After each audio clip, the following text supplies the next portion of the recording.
رجب کا نورانی مہینہ، 13 تاریخ، مولا کائنات کی ولادت اللہ کے گھر میں، اور اس ولادت کا پیغام اللہ نے جناب آدم کو ہی دے دیا تھا۔ کوئی ایسی شے نہ تھی جسے یہ نہ بتایا گیا اور نور پنجتن کی زیارت نہ کرائی گئی۔ اللہ نے جتنے بھی فرشتے بنائے، نبی بنائے، جتنی شے بنائی، سب سے پہلے اللہ نے نور پنجتنی کی زیارت کرائی اور ان شیوں کو، ان چیزوں کو بتایا کہ یہی ہیں وہ جو بھی چیز بنا رہا ہوں، ان کی آنکھوں کے سامنے بن رہی ہے، اور کوئی ایسی شے نہ ہوگی جو نور پنجتنی کے علم میں نہ ہوگی۔ تو یہ بات تو لگاتار اللہ نے یہ پیغام صدا سے دے رکھا تھا کہ علی ولادت علی کی کعبے میں میرے گھر میں ہوگی، کربلا یہاں ہوگی، عید غدیر یہاں ہوگی۔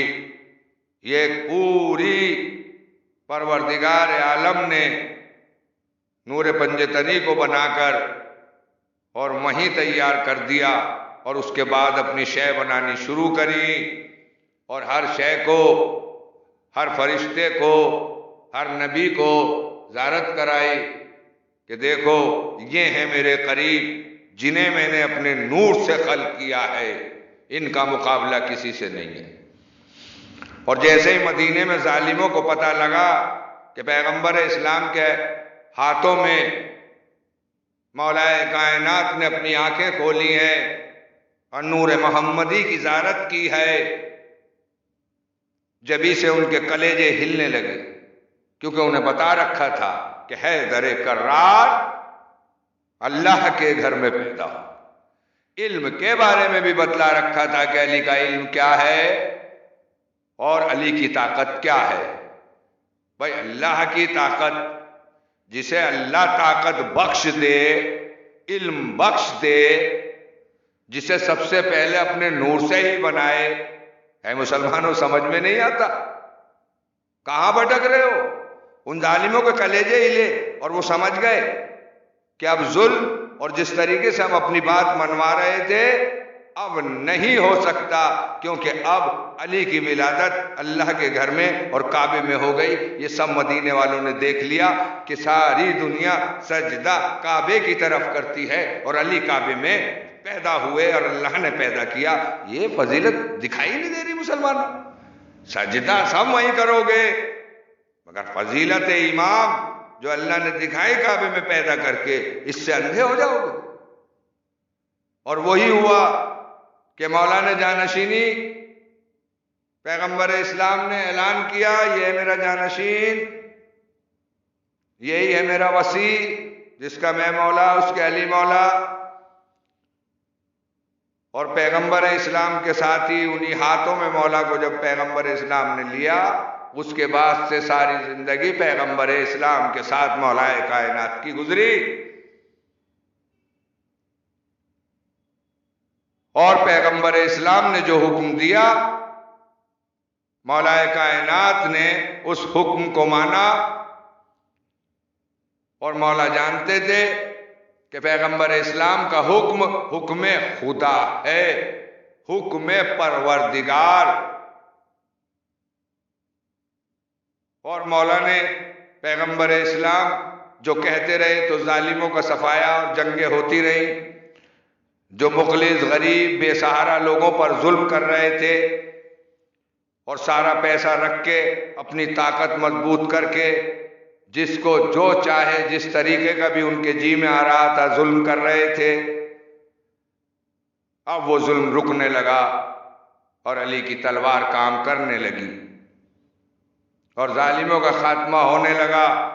اور ایسے ہی نہیں دکھایا، مولا نے مزدوری کر کے دکھایا یہودی کے ہاں۔ مولا مزدوری کر رہے ہیں یہودی کے ہاں اور بتلایا کہ دیکھو مزدوری کسی کے ہاں بھی کر سکتے ہو، اور پھر دکھلایا مولا نے کہ یہ میرا در ہے، در بطول، در علی۔ کوئی شے اس در پہ آ کر خالی چلی جائے تو کہنا، کوئی شخص جو چاہے پوچھنا پوچھ لے، اس کو اس کے سوال کا جیسا بھی سوال چاہے پوچھ لے، اس کا جواب علی کے پاس ملے گا۔ اسی لیے اللہ نے علی کو اپنے گھر میں پیدا کیا ہے۔ تو مسلمانوں کیا اتنی بات نہیں سمجھتے؟ طاقت اور پیسے سے عبادت کو تولا نہیں جا سکتا۔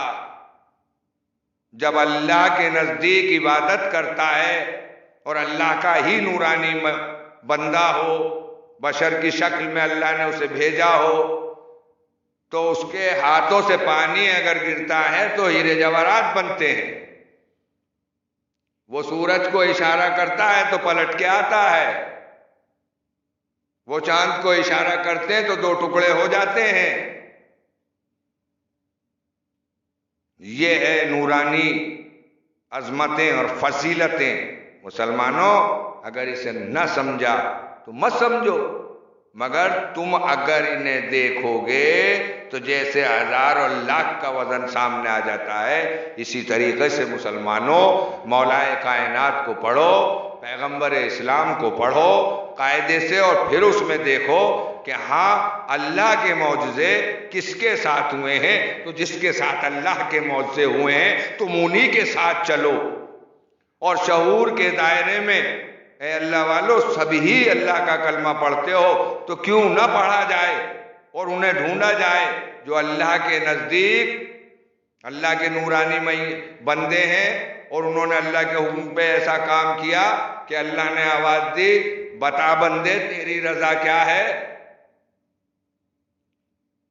تو میرے بھائیوں اور مسلمانوں، آپس میں بہتر بحث کرو، جو صحیح ہے اسے صحیح کہو، جو غلط ہے اسے غلط کہو، اور اگر سمجھ میں نہ آئے تو انسانیت کی زندگی کو گزارو، کوئی کسی کے دل کو تکلیف مت پہنچاؤ۔